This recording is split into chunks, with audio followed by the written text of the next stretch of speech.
Ngayong malapit na ang summer, nagbabala ang mga otoridad laban sa mga bubuyog.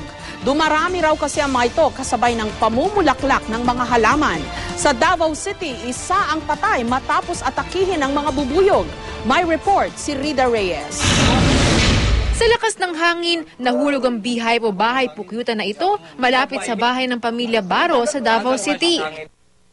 Kwento ng ilang residente, nasa labas ng bahay ang pamilya bandang 1:00 ng hapon kahapon na atakihin sila ng mga bubuyog. Halos hindi na nakalayo ang mga biktima. Ilang minuto lang ang tumagal ang pag-atake pero pinutakti ang mga biktima sa iba't ibang bahagi ng katawan.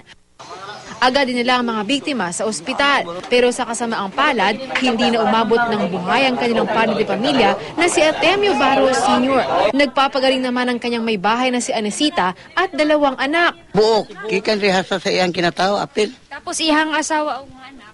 Iyang asawa, dire daghan po kayo, na-admit man naman sa ospital ron.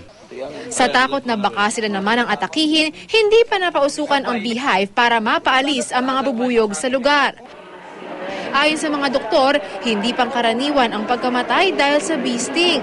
Pero peligroso raw ang bee sting sa mga taong may allergy. Sa iba po sa atin, namamamaga lang yan dyan. Lalagnatin lang tayo. Pero kung may history kayo of allergy or asthma, yung kahit konting ganun lang, nagre-react na kayo, or food allergy, pwede pong severe ang reaction. Pag severe, one sting, no, can kill if the reactions are severe ay hindi kaagad nalapatan ng tamang lunas.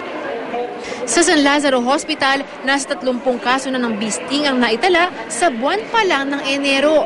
Dumarami raw ang mga bubuyog tuwing papalapit na ang panahon ng tag-init kung kailan namumulaklak ang mga halaman. Pero paliwanag ng isang entomologist o yung eksperto sa mga insekto, hindi naman basta-bastang umaatake ang mga bubuyog. Kaya pag ano mo siya, nasira mo ang bahay, na-disturb mo yung activity niya, yun ang mag-a-attack siya. Kasi ang stinging is a defense of the insect. Ganito rin ang paniniwala ng isang beekeeper. Pero paliwanag niya, hindi naman daw peste ang mga bubuyog, marami rin daw itong pakinabang. Napaka-importante ng bees. Kaya siguro nandyan sila dahil malaki ang contribution. Like pinag-usapan natin, they're natural pollinators. Ang patay na puno na mangga, kaya pa nilang buhayin yan eh.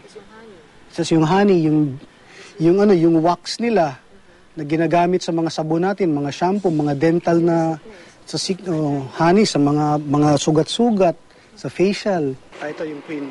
Gayunman, para di makagat, huwag istorbohin ang bahay pukyutan. Oras naman na makagat na, ilan sa pwedeng maranasan ay hirap sa paghinga, pamamaga ng bahaging nesting at pagkahilo. Kaya payo ng eksperto, cold compress.